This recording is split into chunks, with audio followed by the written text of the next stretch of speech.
salam sejahtera bagi kita semua. Perkenalkan, saya Irma Wulansari, Sarjana Pendidikan Magister Akuntansi, salah satu dosen dari program studi D3 Manajemen Pajak, Fakultas Ekonomi dan Bisnis Universitas PGRI Madiun.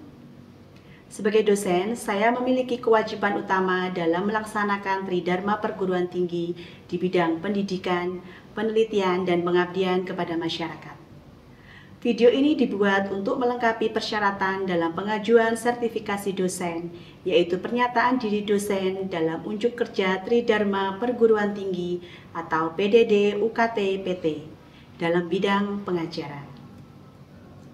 Pada kesempatan kali ini, mata kuliah yang akan saya ambil dalam contoh video pengajaran adalah mata kuliah Perencanaan Perpajakan.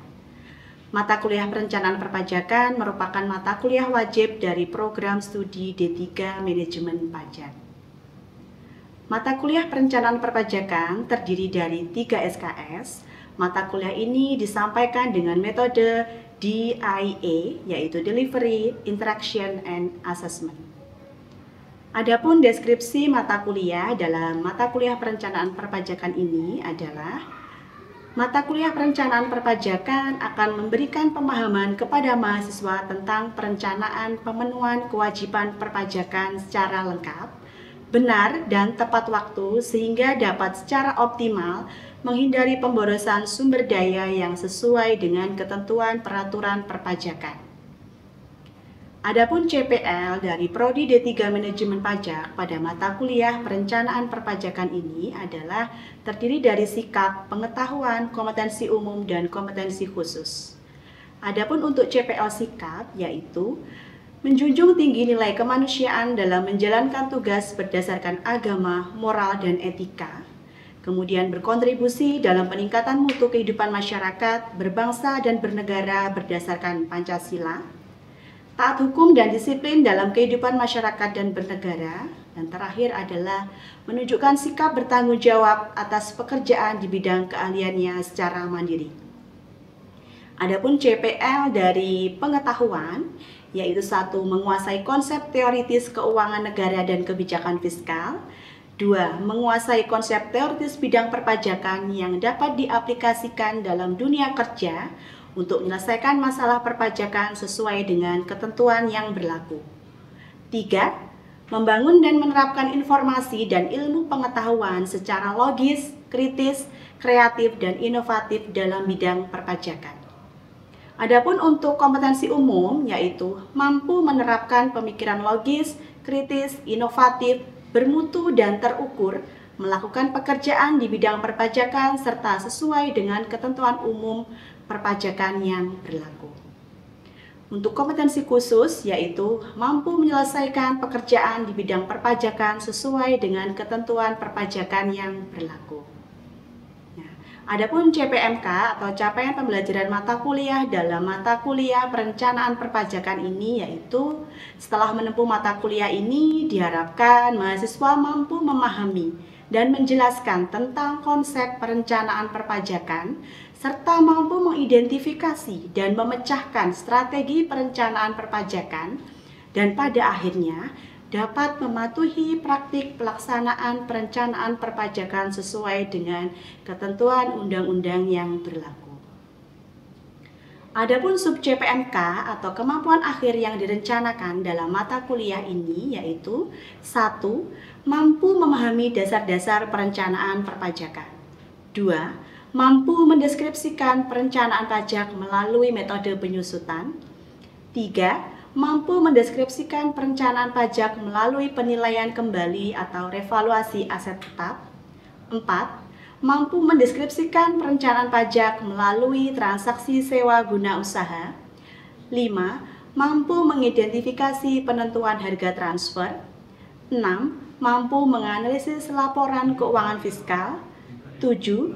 Mampu menganalisis pajak kini dan pajak tangguhan. 8. Mampu menganalisis pemeriksaan dan penyidikan pajak. 9. Mampu menganalisis perencanaan pajak pertambahan nilai. 10. Mampu menganalisis perencanaan pajak berdasarkan undang-undang domestik. Dan yang ke-11, mampu menganalisis perencanaan pajak internasional. Nah, dalam mata kuliah perencanaan perpajakan ini saya menggunakan referensi wajib dan referensi pendukung sebagai bahan ajar dalam mata kuliah perencanaan perpajakan ini.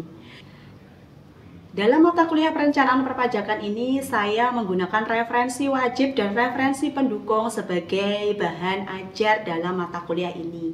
Adapun referensi wajib yang saya gunakan yaitu ada 3 buku. Yang pertama yaitu bukunya Erli Suandi, yaitu terkait tentang perencanaan perpajakan. Kemudian kedua bukunya Harjo, yaitu berjudul Bijak Menerapkan Manajemen Perpajakan. Dan yang terakhir yaitu bukunya Anasta, yaitu Manajemen Pajak, Teori, Strategi, dan Implementasi. Adapun untuk referensi pendukung, ya saya menggunakan dari beberapa artikel saya sendiri yang sudah saya publikasikan pada jurnal nasional terakreditasi dan jurnal internasional, di mana referensi ini semuanya berkaitan dengan mata kuliah perencanaan perpajakan. Berikut merupakan video pembelajaran dalam mata kuliah perencanaan perpajakan. Terima kasih.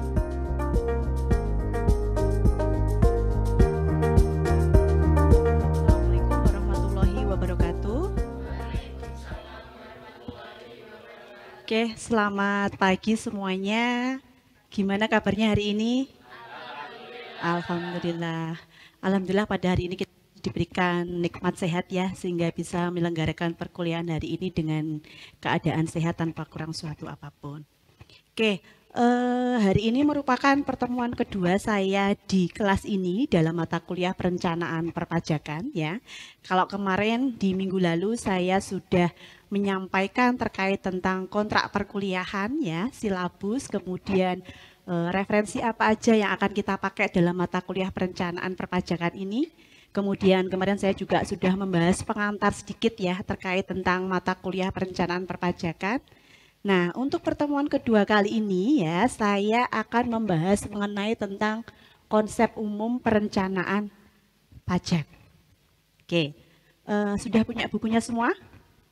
Sudah? Sudah. Sudah dibaca bab 1? Sudah, saya yakin sudah ya. Oke, bab 1 terkait tentang konsep umum perencanaan perpajakan.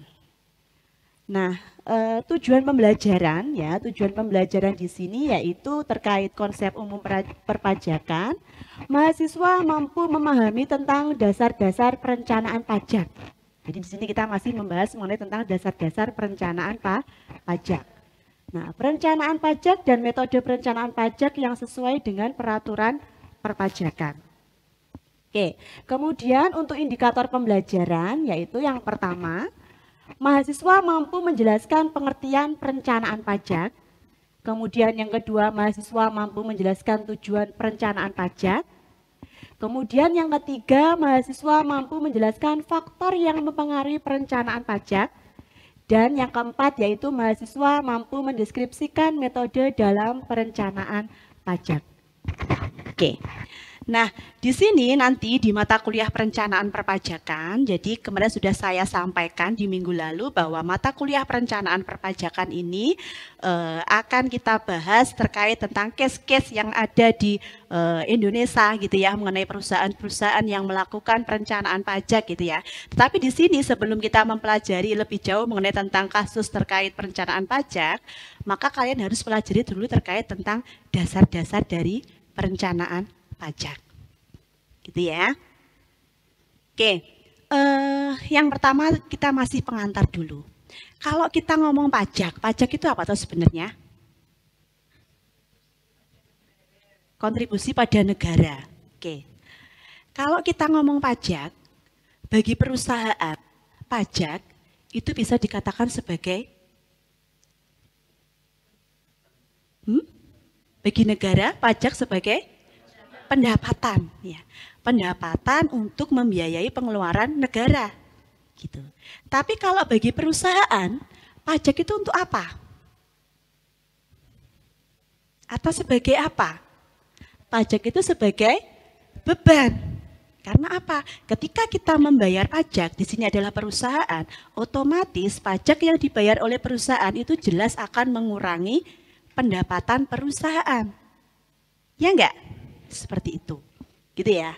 Nah, di sini dengan adanya perbedaan kepentingan antara pemerintah dengan perusahaan, maka di sini ya, perusahaan itu cenderung akan melakukan praktek untuk meminimalisasi beban pajak. Gitu ya. Nah, meminimalisasi beban pajak itu dapat dilakukan dengan berbagai cara, mulai dari yang masih berada dalam bingkai peraturan perpajakan sampai yang melanggar peraturan perpajakan. Jadi kalau kita ngomong perencanaan perpajakan, itu ada perusahaan yang melakukan perencanaan pajak yaitu atau tax planning sesuai dengan bingkai peraturan perpajakan, tapi ada juga yang melanggar peraturan perpajakan. Gitu ya. Oke, next. Apa itu perencanaan pajak? Oke, kalau teman-teman tadi kemarin ya sudah mempelajari buku ya mengenai perencanaan pajak. Kira-kira apa tuh perencanaan pajak itu? Ya, silahkan. Ya, Mas Ardi. Mengurangi atau menekan biaya pajak sesuai dengan undang-undang perpajakan. Oke, ada lagi mungkin? Apa itu perencanaan pajak? Ada yang mau menambahkan? Oke. Apa ya perencanaan pajak itu? Oke. Definisi dari perencanaan pajak atau tax planning, ini saya mengambil dari bukunya Erli Suendi ya. Kemarin saya sudah menyampaikan terkait bukunya. Perencanaan pajak adalah langkah awal dalam manajemen pajak yang melibatkan pengumpulan dan penelitian terhadap peraturan perpajakan agar dapat diseleksi jenis tindakan penghematan pajak yang akan dilakukan. Nih, tujuan perencanaan pajak atau tax planning. Yang pertama, benar, meminimalkan beban pajak yang harus dibayarkan. Nah, sehingga biaya yang dikeluarkan oleh perusahaan itu lebih efisien. Ya, jadi tax planning atau perencanaan pajak itu tujuannya yang pertama adalah meminimalkan beban pajak yang harus dibayarkan perusahaan. Kemudian yang kedua, menghindari sanksi perpajakan dengan memastikan pembayaran pajak sesuai peraturan yang berlaku. Yang namanya kita sudah melakukan perencanaan, jadi kan kita sudah melakukan bahasanya itu prepare gitu ya. Apa aja toh nanti yang harus kita siapkan terkait tentang pemenuhan kewajiban perpajakan. Dengan adanya tax planning atau perencanaan pajak ini, maka itu akan menghindari sanksi perpajakan. Kemudian yang ketiga yaitu meningkatkan efisiensi keuangan perusahaan atau individu.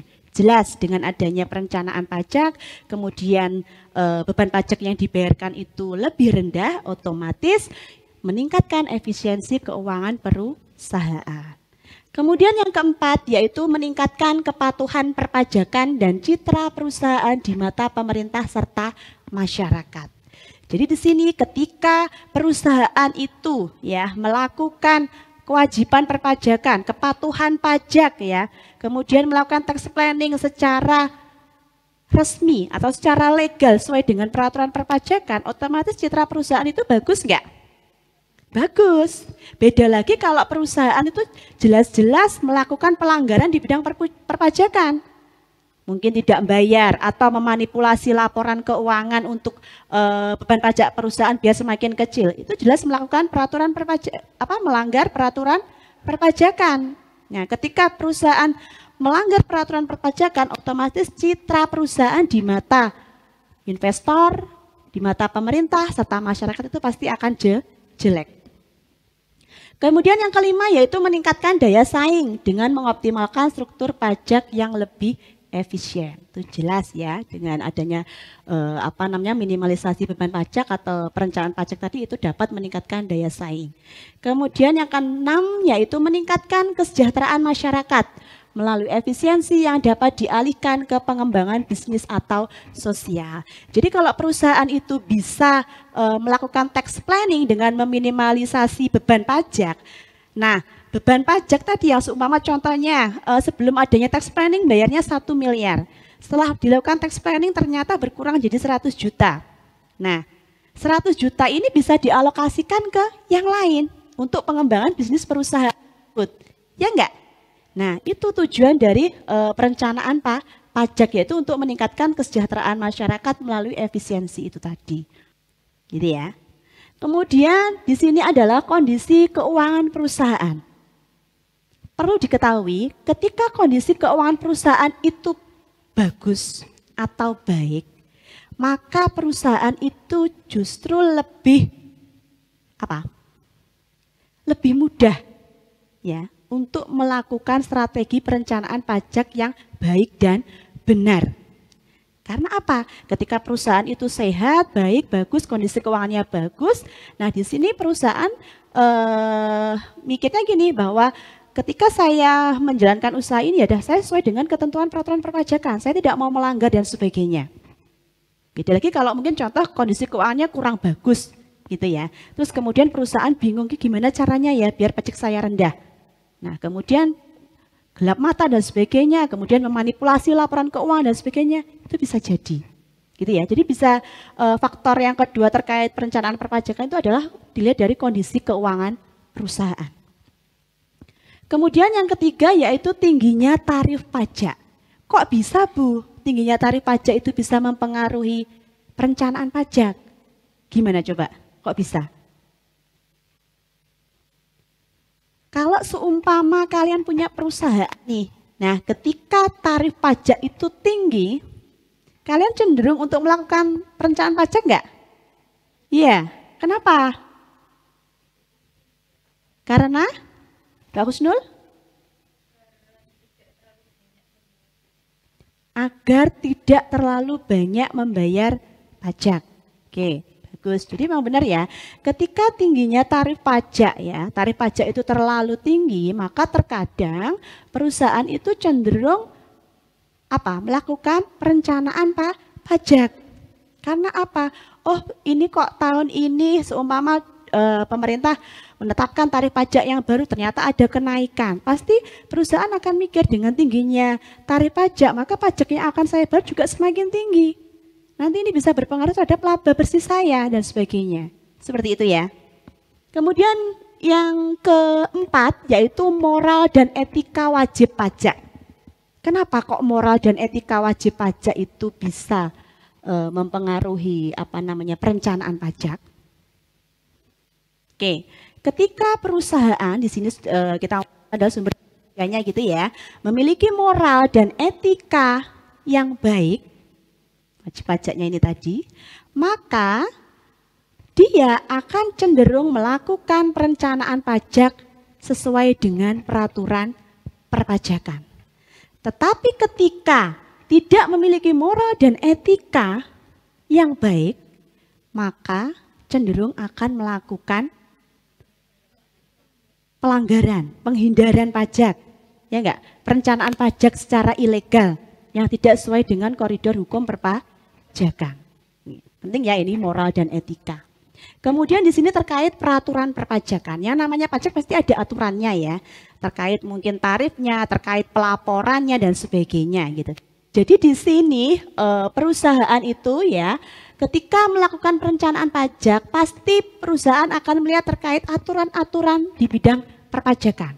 Ya, tujuannya apa? Tujuannya biar perusahaan itu bisa merencanakan pajak dengan baik, dengan tidak melakukan pelanggaran pajak. Dia tidak kena sanksi. Itu ya, seperti itu. Kemudian yang terakhir yaitu resiko sanksi dan pemeriksaan pajak. Jadi perusahaan yang bagus ya atau perusahaan yang baik yang dia itu menerapkan perencanaan pajak secara legal atau secara resmi sesuai dengan peraturan perpajakan, maka dia akan benar-benar menyusun laporan keuangan itu dengan baik dan benar sesuai dengan peraturan perpajakan. Karena apa? Karena untuk menghindari resiko, sanksi dan pemeriksaan pajak. Nah, kebalikannya ketika perusahaan itu tidak menyusun laporan keuangan dengan bagus, dengan benar ya. Contohnya ada memanipulasi laba ya karena untuk mengecilkan pajak yang harus dibayar, maka resiko sanksi dan pemeriksaan pajak ini akan semakin tinggi. Di sini ya. Kalau menurut penelitian saya, ya setelah saya lakukan penelitian mengenai tentang perencanaan pajak, itu ada dua faktor yang dapat mempengaruhi perusahaan itu melakukan perencanaan pajak.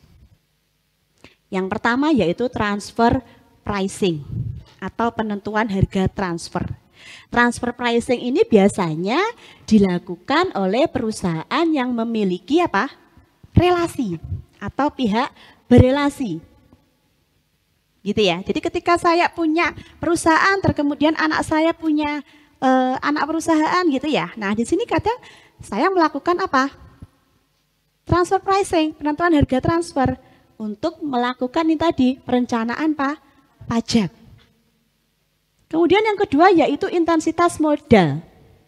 Nah, intensitas modal di sini berpengaruh terhadap perencanaan pajak. Gitu ya. Jadi di sini intensitas modalnya terkait capital intensity ratio dapat menunjukkan efisiensi perusahaan dalam menggunakan asetnya. Gitu ya, sehingga dapat digunakan sebagai salah satu metode dalam meminimalisir beban pajak yang harus dibayarkan oleh perusahaan. Jadi sebenarnya faktor-faktor ya yang mempengaruhi perencanaan pajak atau tax planning itu banyak banget. Ya, banyak penelitian-penelitian terdahulu yang namanya sudah meneliti mengenai tentang faktor-faktor yang mempengaruhi perencanaan pajak. Nah, kalau kita ngomong meminimalisasi, ya maaf, di situ terkait tentang beban pajak, ya berarti di sini adalah praktek untuk apa? Mengecilkan atau meminimalkan beban pajak yang menjadi kewajiban wajib pajak yang harus dibayarkan, kan gitu, ya enggak? Seperti itu. Nah, perlu diketahui ada dua sebenarnya tax planning itu ya. Perencanaan pajak di sini adalah tax avoidance, yaitu perencanaan pajak secara legal, dan tax evasion, perencanaan pajak secara ilegal. Nah, tetapi nanti dalam mata kuliah perencanaan pajak ini kita membahas perencanaan pajak secara legal ya pada umumnya, karena nanti kita akan membahas mengenai metode-metode apa yang kita gunakan dalam perencanaan pajak yang tidak melanggar peraturan perpajakan. Oke. Kalau kita ngomong tax avoidance, perencanaan legal, berarti artinya apa? Tidak melanggar peraturan perpajakan ketika melakukan tax planning itu tadi. Nah, yang kedua adalah tax evasion. Ya, di sini tax evasion bisa dikatakan perencanaan pajak ilegal. Kalau ilegal berarti apa? Melanggar. Contohnya, yuk, ada yang bisa memberikan contoh tax planning secara ilegal, yaitu meminimalisasi beban pajak tetapi tidak sesuai dengan peraturan pajak. Gimana contohnya? Oke, kemudian setelah itu kita lanjut ke metode perencanaan pajak. Ya, karena tadi saya sudah bilang bahwa mata kuliah perencanaan perpajakan ini akan saya ajarkan bagaimana cara melakukan perencanaan pajak secara legal. Ada beberapa metode ya yang kita gunakan ya, yang bisa digunakan perusahaan untuk melakukan perencanaan pajak. Yang pertama yaitu pemilihan bentuk usaha atau badan hukum. Jadi di awal ketika kalian mau membangun bisnis, membangun perusahaan, ya namanya kalau pasti membangun pasti ada modal dulu nih ya, ada modal ya. Kemudian kalian bisa mengkategorikan kira-kira saya nanti ketika bangun perusahaan ini enaknya apa ya, sesuainya apa ya, CV ataukah PT, seperti itu. Nah, perlu diingat ketika pemilihan bentuk badan usaha atau badan hukum ini berpengaruh sama pajak. Kalau teman-teman sudah cermat di awal, oh karena saya pengen usaha saya ini masih kecil dan saya pengen perencanaan pajaknya itu kecil, maka di sini saya pilih yang CV mungkin gitu ya. Yang kedua adalah pemilihan metode penyusutan. Ya, metode penyusutan itu bisa digunakan untuk meminimalisasi beban pajak. Gitu ya, apakah menggunakan garis lurus atau saldo menurun, itu efeknya beda. Kemudian merevaluasi aset tetap atau melakukan penilaian kembali dari aset. Itu juga akan muncul biaya nanti seperti itu. Ya, akan mengurangi laba. Kemudian transaksi sewa guna usaha. Ketika saya beli aset baru, apakah saya beli secara tunai atau kredit? Oh, kalau beli secara kredit berarti saya bayar bunga. Kalau bunga berarti nanti bisa kita masukkan ke mengurangi beban bunga, mengurangi laba. Otomatis pajak saya jadi kecil. Nah, kemudian ada transfer pricing. Tadi sudah saya jelaskan ya, dengan adanya hubungan antara pihak berelasi itu bisa dilakukan menjadi metode perencanaan pajak. Kemudian pemilihan metode persediaan. Nah, di situ ya, pemilihan metode persediaan itu juga bisa digunakan untuk perencanaan pajak. Pada umumnya intinya dengan adanya berbagai metode perencanaan pajak ini nanti intinya bagaimana cara mengefisienkan atau meminimalisasi beban pajak yang harus dibayarkan perusahaan seminimal mungkin tapi tanpa melanggar peraturan perpajakan. Oke, sampai di sini ada pertanyaan enggak?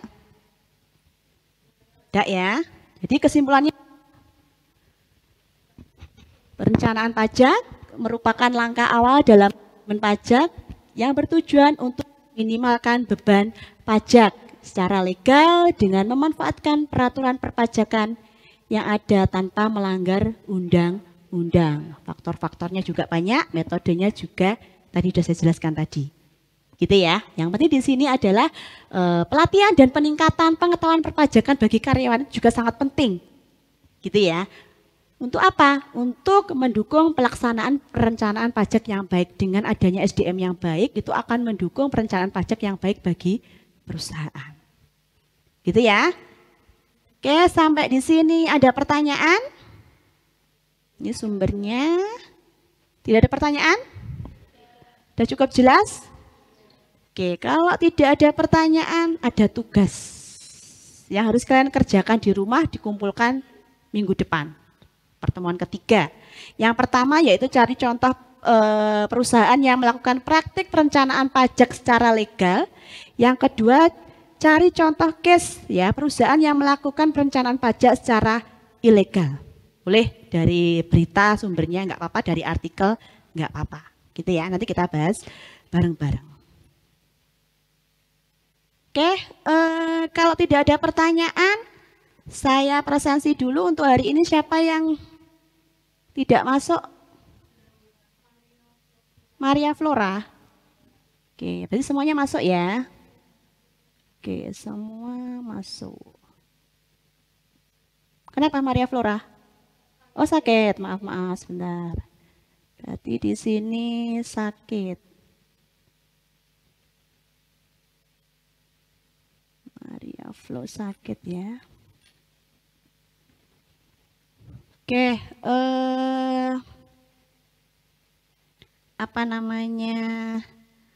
kalau tidak ada pertanyaan, saya rasa cukup untuk perkuliahan hari ini ya. Jadi saya anggap teman-teman di sini sudah paham terkait tentang konsep dasar dari perencanaan pajak.